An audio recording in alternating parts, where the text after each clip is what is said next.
How's it going, guys? Welcome back to the channel. Now that France has finished their tour of New Zealand, I want to go through a couple of things that we've taken away from it, what we've learned, and is it a wasted tour? No, it was an exciting tour, 100%.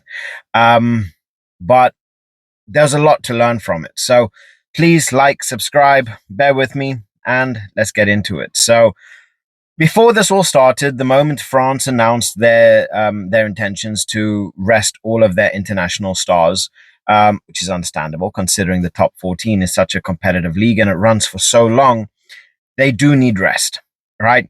So the All Blacks kind of took this as a little bit of an insult, not sending your best players to play up against the All Blacks. To them, it felt like it was a bit of a kick in the teeth, but Galtier, he's thinking 5, 10, 15 years in the future. He has a plan. He has things set in motion to develop the best team physically possible and a team for generations to come. But not only that, to perform the best that they can possibly perform come the back end of the season when all the big games are, are there. So there was a lot to take into consideration here, right? First of all, I want to start with France. So looking at the squad, obviously very inexperienced squad. They were led by Garrec, and then we did see players like Barrett and Deportere come in after they've had a little bit of a break, and the top 14 final had finished between Toulouse and Bordeaux, where Toulouse ended up winning. And the first test kind of set everything in motion. It was such a hotly contested match. I don't think the All Blacks were really ready for what the French were bringing, but they managed to grind through and get a win. This is a telltale of winners. They find a way to win even when they are having a bad game. Second game, we saw Razor made quite a few changes, and they really ended up getting absolutely demolished.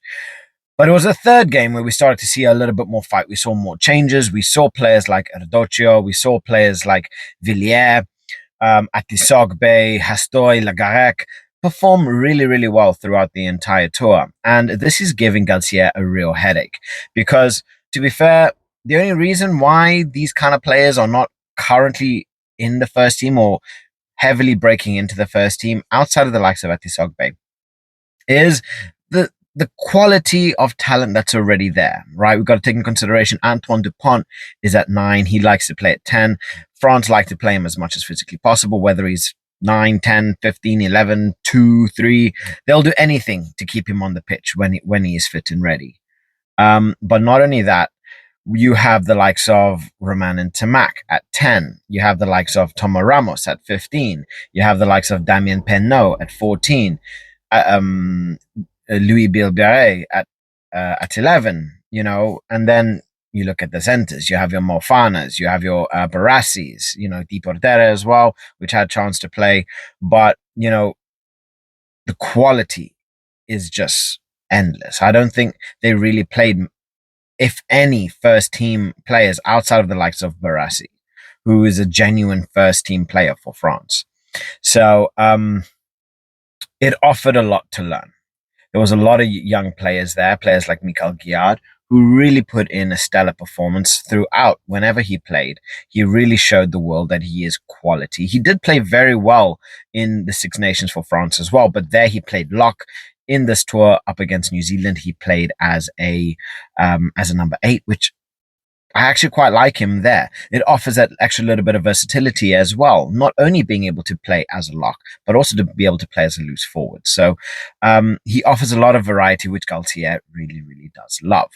So all in all, looking at this tournament, even though, this tour, even though France lost all of the games, 2 of the games, number 1 and number 3, were hotly contested, where in the third game, the French actually led for a majority of the game before conceding all the points in the back end, which showed the depth of the All Blacks bench as well, and kind of just took the game away. It was a relatively close game up until the dying moments where the All Blacks just kind of took control, took possession. They started to become dominant and really push through and ended up getting themselves, a good amount of points. But looking at the squad, it's a win for France. They've done well. They've played well. They played their hearts out. They showed what they were made of. And this is becoming an even more scary side from France. And this just shows how bright the future is. Because when you have the likes of Nolann Garrec, Antoine Hastoy, I think his name's Antoine Hastoy, but Hastoy, then you have Leo Barrett as well at 15. You know, there's a lot of top level quality ready to replace the already elite level quality once they do end up either getting injured or end up, hanging up their boots. So, very positive from France. Amazing to see, and I cannot wait now to see them play later on in the year. I'm already buzzing for it. But now let's break into the All Blacks because, yes, the All Blacks did have a lot more elite level talent. They had the likes of Tyrell Lomax, they had the likes of Ardie Savea, Bowden Barrett, Jordie Barrett, Reiko Ioane, Damian McKenzie. They had a lot of elite level talent there ready playing, which definitely did help their cause because when you have a player like this, especially a player like Damian McKenzie, who I think was in the first test, Savea Reese ended up going off injured relatively early on. And then Damian McKenzie came on, they made a couple changes, and, he played phenomenally. Same thing in the third game. Third game, he ended up starting, and he still played really, really well. Um, but Damian McKenzie is a true star. The same thing for Bowden Barrett, the same thing for Scott Barrett.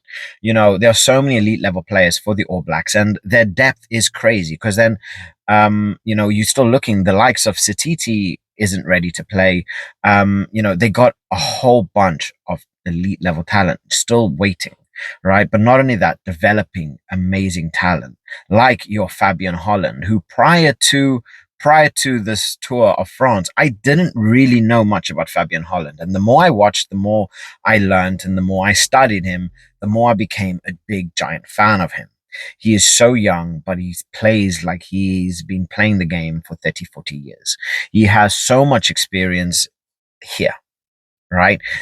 He's got the mindset, he's got the brain for it, which is absolutely amazing to see him play. He was so dominant as a lock for the All Blacks. It genuinely worries me how this is going to work when they play up against South Africa at Eden Park because Fabian Holland, he was an absolute nightmare for France the entire tour. So it's going to be interesting to see how he develops.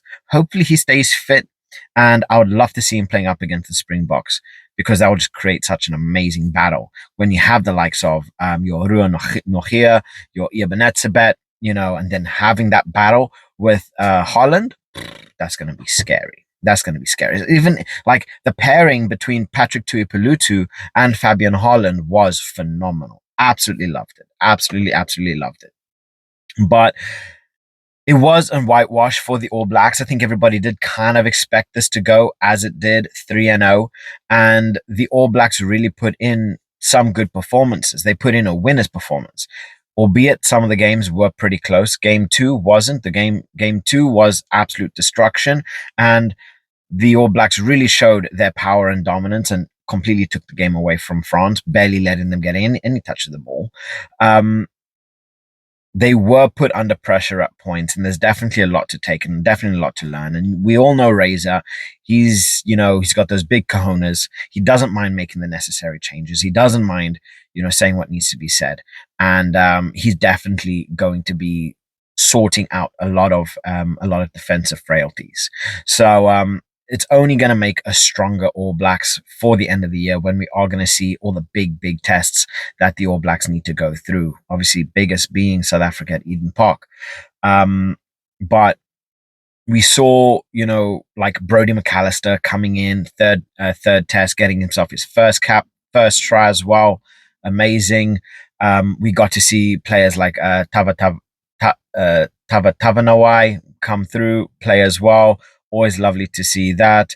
Duplessis Karifi, really love Karifi. He's very much a kind of player that I didn't know much about prior to this tour. But again, I am absolutely loving Duplessis Karifi. The energy that he brings, that ferocity that he brings, that power is just unimaginable. So that's amazing, to see, and to see what kind of talent is coming through the All Black system, is terrifying. it really, really is terrifying. This is coming as a Springbok. That quality is terrifying. So, um, honestly, looking at all the games, I think it kind of went as expected. I was saying this prior to the tournament. Don't rule the French out. The French are gonna, come in. They're gonna prove a point. It's not gonna be an easy game. I was entertained throughout the entire tour. I was waiting for. I was waiting for. Um, Squads. I was waiting for any kind of news for people. Unfortunately, Severis had a little bit of an issue. We had the likes of Reiko Ioane as well. We had, New Zealand had little knocks here and there, which they are looking after. And it's a case on the All Blacks versus France was one of my highlights of the day. Every Saturday I'd be up around 3, 4 o'clock, waiting, preparing for the game, which would normally, I think it happens at like 5 minutes past 8 in the morning, UK time. And that would be my highlight. I was up, I was ready, I was with my coffee, waiting, ready for that game. And then the main highlight for me was the Springboks when they would play just after 4 o'clock in the afternoon. But that became my highlight. That became one of the best parts of my day for rugby, to really see these two monsters collide, even though France put in their B team. Um, all in all, this was a fantastic tour. Even though the All Blacks whitewashed the French, I still take this as a win for France. I take it because there's so much development that's happened here. A lot of players have really started to develop under high intensity, um, high intensity. What's the word for it? Moments, right? They learning how to deal when you have to go up against the monsters of the All Blacks. It's gonna be preparing them for these pressure tests, which it's either make or break. Unfortunately, they broke in the back end of the game, but a lot to learn, a lot to develop. There's a lot of young French players that are here that are developing. Like Atisogbe, he is just taking it all in, and he's just becoming a better and better and better player.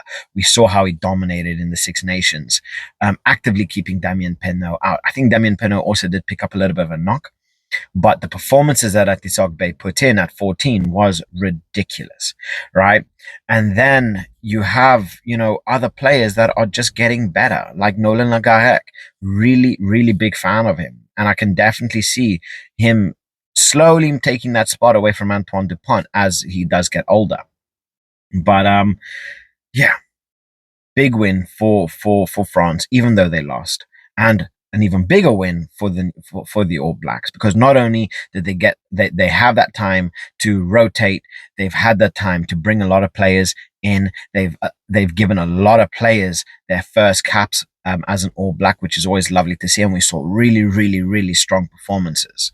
Obviously, Ardie Savea putting in captain performances. I think it was the first game. Scott Barrett captained at lock. He then had that captaincy taken away from him in game 2 and game 3, where Ardie Savea ended up taking captaincy. But my word, brilliant, brilliant performances. So I want to know what you guys think. Do you think this is a win for France, like I do? Or do you think it is a complete failure? So let me know your thoughts in the comment section below. Please like, subscribe, and I'll catch you guys in the next one.